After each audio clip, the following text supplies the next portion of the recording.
오늘의 말씀 마태복음 10장 16절부터 33절 말씀. 하나님 아버지, 오늘 금요일 이 아침도 주님의 은혜를 사모함으로 주님 앞에 나왔습니다. 이 시간에도 우리 모두에게 말씀을 통해 하나님의 음성을 들려주옵소서. 예수님의 이름으로 기도합나이다. 아멘. 할렐루야. 성경의 성도 여러분, 오늘 하루도 하나님의 은혜와 평강이 여러분 삶에 더욱 넘쳐나기를 축복합니다. 오늘 우리에게 주시는 하나님의 말씀은 마태복음 10장 16절에서 33절 말씀입니다. 12제자를 세상으로 파송하시는 예수님께서는 말씀하십니다. 16절, 보라, 내가 너희를 보냄이 양의 이리 가운데로 보냄과 같도다. 여기서 양은 제자들이고 이리는 세상을 가리키는 것입니다. 주님께서는 세상이 그렇게 만만하거나 호락호락한 상대가 아니라는 것을 아시고 이 세상을 이리와 같다라고 말씀하셨습니다. 18절 말씀처럼 어쩌면 예수 때문에 총독들과 임금 앞에 끌려갈 수도 있고 21절 말씀처럼 예수 때문에 가족들의 마음이 나눠질 수도 있고 22절 말씀처럼 예수 때문에 다른 사람들에게 미움을 받을 수도 있다는 것입니다. 그런데도 주님께서는 그런 세상 한가운데로 12제자들을 보내시면서 가서 복음을 전하라고 하셨습니다. 어려운 줄 뻔히 알면서도 왜 주님께서는 제자들을 세상으로 파송하셨을까요? 무턱대고 양을 이리 가운데로 보낸 것이 아니라는 것입니다. 주님께서는 제자들에게 놀라운 약속을 주셨습니다. 그 약속은 한마디로 주님께서 함께 계시겠다라는 약속입니다. 내가 너희와 함께 갈 것이니 걱정하지 말라는 것입니다. 전능하신 하나님께서 함께 하실 것을 믿고 이리 때가 우울거리는 세상으로 들어가라는 것입니다. 그리고 그런 세상과 싸워서 세상을 바꿔 보라는 것입니다. 19절 20절, 너희를 넘겨줄 때에 어떻게 또는 무엇을 말할까 염려하지 말라. 그때 너희에게 할 말을 주시리니 말하는 이는 너희가 아니라 너희 속에서 말씀하시는 이 곧 너희 아버지의 성령이시니라. 주님은 우리가 뱀같은 지혜를 발휘하여 되도록 박해를 피하면서 제자의 사명을 계속 감당할 것을 요구하십니다. 그러나 분명한 약속이 있습니다. 성령께서 함께 하신다는 것입니다. 그리고 우리 주님은 제자가 겪을 아픔과 고통을 미리 아셨습니다. 24절 25절, 제자가 그 선생보다 또는 종이 그 상전보다 높지 못하나니 제자가 그 선생 같고 종이 그 상전 같으면 조카도다. 집주인을 바알세불이라 하였거늘 하물며 그 집 사람들이랴. 이 말씀은 무엇을 뜻하는 것일까요? 예수님께서는 사역을 하시면서 귀신을 쫓아내시고 병든 자를 치유하시는 등 각종 이적을 행하셨습니다. 이런 예수님의 사역은 박수와 환영을 받는 것이 당연한 일이었습니다. 그런데 예수님으로 인해 자신들의 자리가 위태로워질 것을 두려워한 당시 종교 지도자들은 예수님께서 행한 이적을 귀신의 왕 바알세불의 힘을 빌린 것이라 중상모략하며 비방하였습니다. 예수님을 귀신 들린 사람으로 몰아갔던 것입니다. 예수님께서는 이런 상황을 예로 들며 스승인 나도 선생인 나도 이런 일을 겪었으니 제자인 너희는 이보다 더한 핍박을 겪게 될 것이다. 그러나 이런 일이 생기더라도 결코 두려워할 필요가 없다라고 말씀하고 계신 것입니다.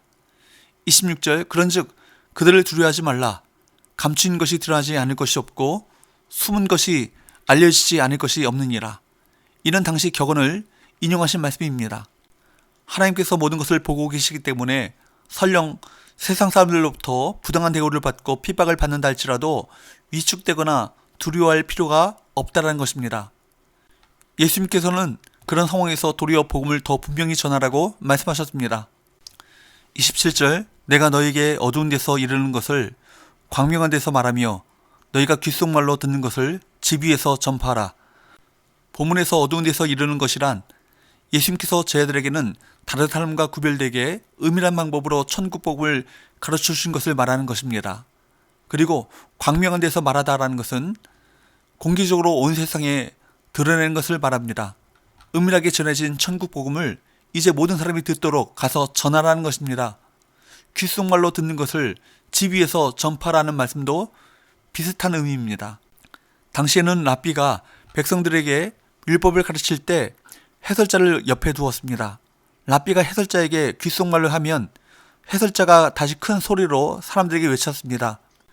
예수님께서는 이제 그러한 풍습을 따르는 것이 아니라 모든 사람이 듣도록 거침없이 적극적으로 복음을 증거하라는 것입니다. 성령 하나님께서 함께 하시면서 피할 길을 주시고 또 그때그때 할 말을 주시겠다는 약속입니다.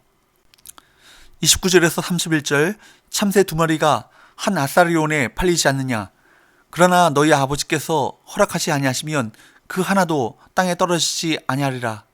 너희에게는 머리털까지 다 신바되었나니 두려워하지 말라. 너희는 많은 참새보다 귀하니라. 하나님께서 우리의 머리털까지 다 세고 계시다니 얼마나 위로가 되고 힘이 됩니까? 우리 사정을 하나님께서 낱낱이 다 알고 계시다는 말씀입니다. 더군다나 한 아사리온에 팔리는 참새들도 하나님이 허락하지 않으시면 땅에 떨어지지 않습니다. 적어도 우리는 참새들보다는 귀한 천국 백성입니다. 그런 하나님의 보호를 받고 그런 하나님께서 우리와 함께 하시는데 우리가 세상을 두려워할 필요가 있겠습니까? 오히려 세상이 우리를 무서워해야 되지 않겠습니까?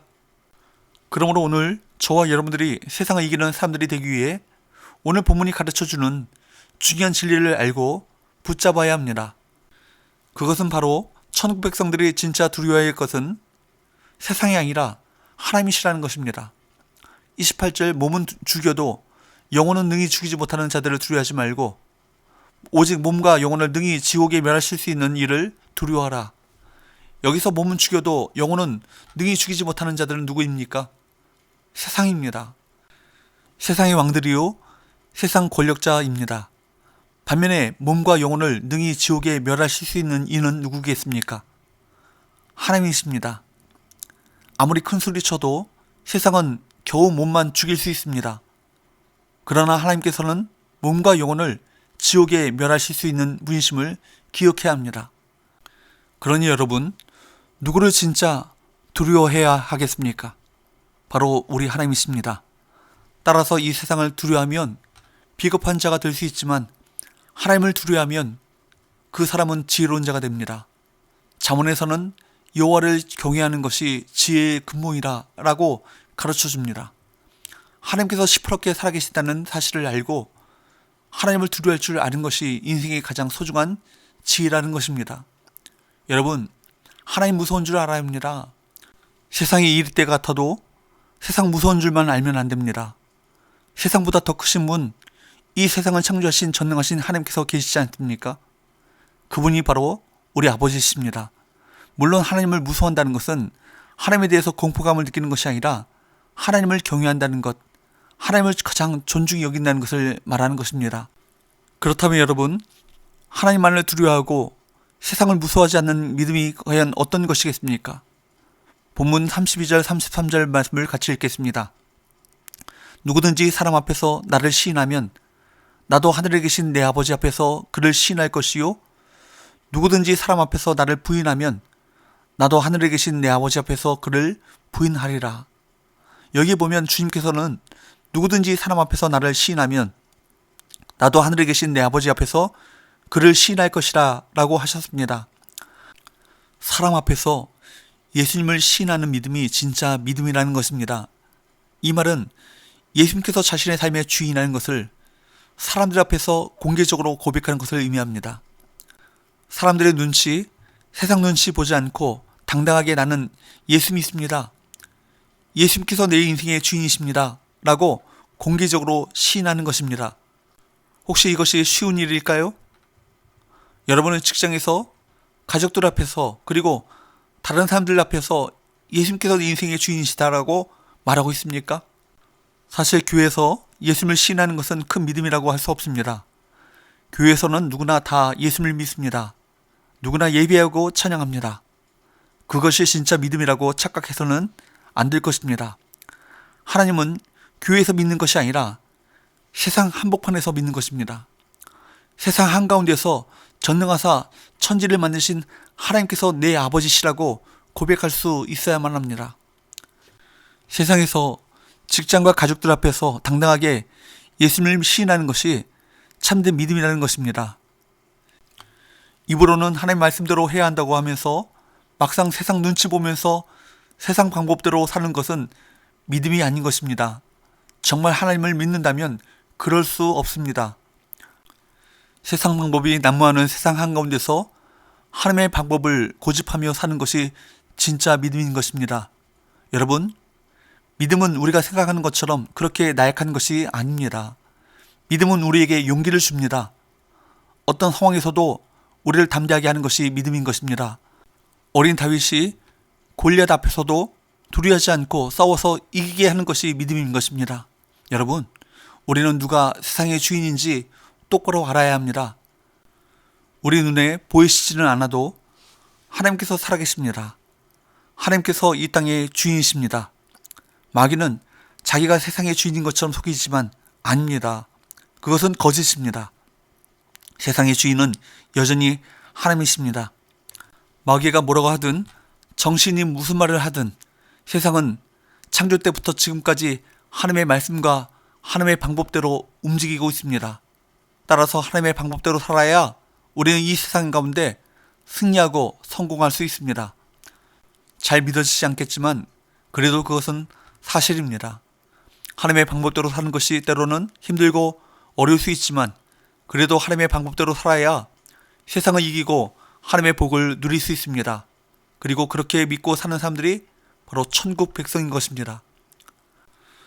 한 사람도 예외 없이 세상 방법대로 산 사람은 실패했고 하나님의 방법대로 산 사람은 성공했다라고 성경은 말씀하고 있습니다. 그러므로 여러분, 입으로만 주여 주여 하지 마시고 정말로 하나님을 믿는 사람들이 되시길 바랍니다. 하나님을 진짜 믿으면 비록 우리는 양과 같고 세상은 이리 같아도 전혀 세상이 무섭지 않습니다.